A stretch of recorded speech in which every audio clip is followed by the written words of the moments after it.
नमस्कार मित्रों, history research point में आप सभी का स्वागत करता हूं। बिहार स्टेट पेपर 2 हिस्ट्री की सीरीज चल रही है। अगर इसके पहले का वीडियो अगर आप लोगों ने नहीं देखा है तो प्लेलिस्ट में जाइएगा। बिहार स्टेट हिस्ट्री पेपर 2 के नाम से प्लेलिस्ट बनी हुई है, प्लेलिस्ट में जाइएगा और सभी वीडियो को देखिएगा। आइए शुरुआत करते हैं। फ्रांस की क्रांति, यह वर्ल्ड हिस्ट्री का आपका सिलेबस है, टॉपिक है, देखते हैं इसे।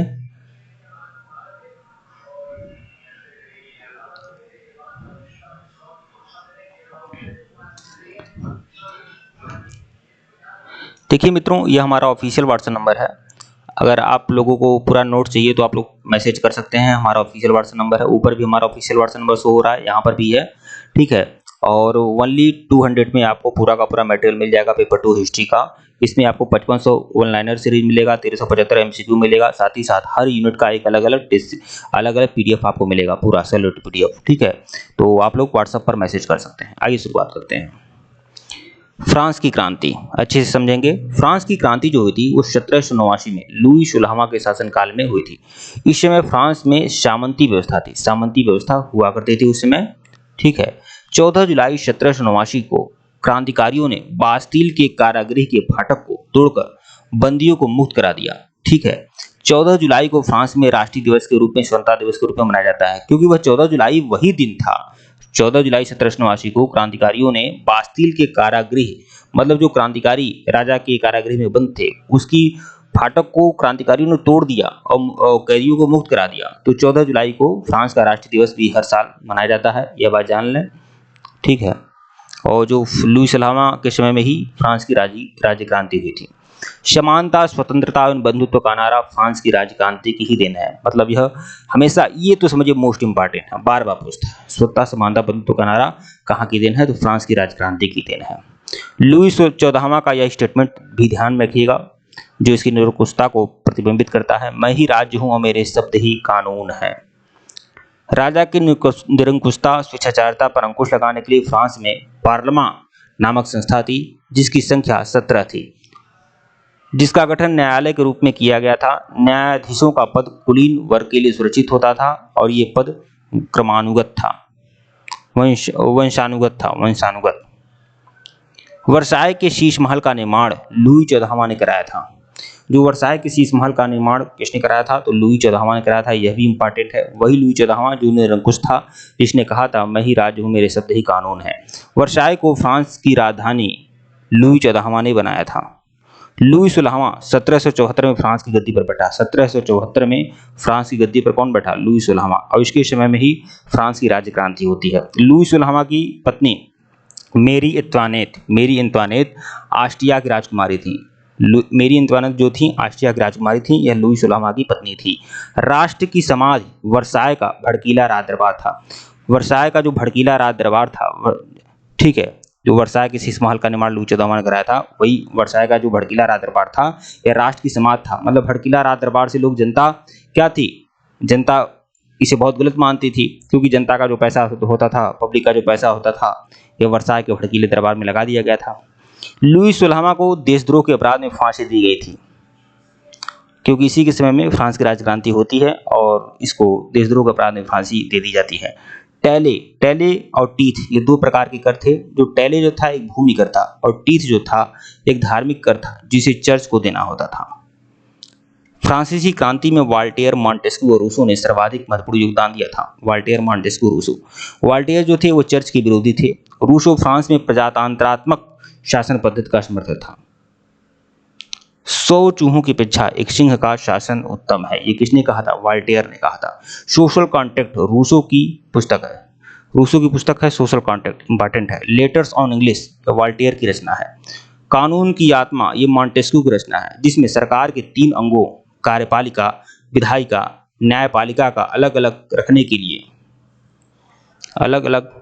रखने के विषय में बताकर शक्ति पृथक्करण सिद्धांत का पोषण किया गया है। फ्रांस की क्रांति का सबसे महत्वपूर्ण नारा समानता था, जिसे मध्यम वर्ग ने आगाज किया। स्वतंत्रता और बंधुत्व भी क्रांति का नारा था। 18वीं सदी में फ्रांसीसी समाज 3 स्टेटस या 3 श्रेणी में बटा हुआ था। फ्रांसीसी समाज जो था वो 3 भागों में बटा हुआ था। पहला भाग जो था पादरी का था, दूसरा भाग जो था अभिजात वर्ग मतलब कुलीन वर्ग, और तीसरा जो भाग था यह आपका सामान्य जनता का था, जिसमें 90% जनता होती थी। ठीक है, इसमें सभी प्रकार के कर देने पड़ते थे और इस सामान्य जनता को ही सभी प्रकार के कर देने होते थे। इस वर्ग में व्यापारी, डॉक्टर, वकील, जज, अध्यापक, शिक्षक, लेखक, शिल्पी, किसान, मजदूर सभी शामिल होते थे। ठीक है, फ्रांस की राजक्रांति के समय फ्रांस की जो मुद्रा थी वो ली थी। फ्रांस की मुद्रा क्या थी? ली। स्टेटस जनरल के अधिवेशन की शुरुआत कब हुई थी? 5 मई 1789 को स्टेटस जनरल के अधिवेशन की शुरुआत होती है। माप तौल की दशमलव प्रणाली जो है फ्रांस की देन है। सांस्कृतिक राष्ट्रीयता का जनक जो था हर्डर था। नेपोलियन का जन्म 15 अगस्त 1769 को कोर्सिको द्वीप की राजधानी अजासियो में हुआ था। नेपोलियन के पिता का नाम था कार्लो बोनापार्ट। नेपोलियन ने ब्रिटेन की सैनिक अकादमी से शिक्षा प्राप्त की थी। ये सभी इंपॉर्टेंट फैक्ट हैं, ध्यान में रखिएगा। 1796 में नेपोलियन ने इटली में ऑस्ट्रिया का प्रमुख को समाप्त किया। इटली में जो ऑस्ट्रिया का प्रमुख था उसे समाप्त किया था नेपोलियन ने। फ्रांस में डायरेक्टरी के शासन का अंत कब हुआ? 1799। ध्यान रखिएगा, नेपोलियन 1799 में कौंसिल बना। कौंसिल सबसे पहले नेपोलियन कब बना? 1799 में। 1802 में नेपोलियन जीवन भर के लिए काउंसिल हो गया। 1804 में नेपोलियन फ्रांस का सम्राट बना। 1804 में। ये तीनों वर्ष आप ध्यान रखिएगा। आधुनिक फ्रांस का निर्माता नेपोलियन को माना जाता है। नेपोलियन ने ही सर्वप्रथम इंग्लैंड को बनियों का देश कहा। नेपोलियन ने इंग्लैंड को। नेपोलियन ने पत्नी जोजेफाइन को तलाक देकर ऑस्ट्रिया की राजकुमारी मेरिया लुइसा से शादी की। नेपोलियन जो पहली पत्नी थी जोजेफाइन, और इसको तलाक देकर इसने ऑस्ट्रिया की राजकुमारी मेरिया लुइसा से शादी की। ट्रफलगर का युद्ध जो हुआ था 21 अक्टूबर 1805 को हुआ था इंग्लैंड और नेपोलियन के बीच। नेपोलियन बैंक ऑफ फ्रांस की स्थापना कब किया था? 1800 में किया था। नेपोलियन ने कानूनों का संग्रह तैयार करवाया जिसे नेपोलियन का कोड कहते हैं। नेपोलियन का कोड। आप हमारे ऑफिशियल व्हाट्सएप नंबर मैसेज करके यह पीडीएफ आप लोग ले सकते हैं। ओनली 200 में आपको मिल जाएगा। और अगर आपको लग रहा है कि मेरी स्पीड बहुत हाई है तो आप हमारी स्पीड को हाई या स्लो कर सकते हैं। ऐसी सुविधा यूट्यूब पर उपलब्ध है। नेपोलियन को नील नदी के युद्ध में अंग्रेजी जहाजी बेड़े के नायक नेल्सन के हाथों बुरी तरह पराजित होना पड़ा। तो नील नदी के युद्ध में नेपोलियन पराजित हुआ था अंग्रेजी जहाजी बेड़े के नायक नेल्सन के हाथों। यूरोप के राष्ट्रों ने मिलकर 1813 में नेपोलियन को लिपजिंग नामक स्थान पर हरा दिया और उसे बंदी बनाकर एल्बा के टापू पर भेज दिया, परंतु वह एल्बा के टापू से भाग निकला और पुनः फ्रांस का सम्राट बना। तो 1813 में नेपोलियन को लिपजिंग नामक स्थान पर हराया गया था। यूरोप के राष्ट्रों ने हराया था और उसे एल्बा के टापू पर भेजा, लेकिन वो वहां से निकलकर भाग गया। ठीक है, अंततः मित्र राष्ट्रों की सेना ने नेपोलियन को 18 जून 1815 को वाटरलू के युद्ध में पराजित किया और उसे सेंट हेलेना द्वीप पर भेजा। इस बार वह नहीं भाग पाया और 1821 तक रहा। बाद में 1821 में उसकी मृत्यु हो जाती है। नेपोलियन को लिटिल कार्पोरल के नाम से भी जाना जाता है। नेपोलियन के पतन का कारण उसका रूस पर आक्रमण करना था। नेपोलियन के पतन का कारण उसका रूस पर आक्रमण करना था। रूस जैसे बड़े देश से नेपोलियन ने पंगा लिया, इसलिए इसका पतन हो गया। इंग्लैंड के वाणिज्य व्यापार और बहिष्कार करने के लिए नेपोलियन महाद्वीपीय व्यवस्था का सूत्रपात किया था।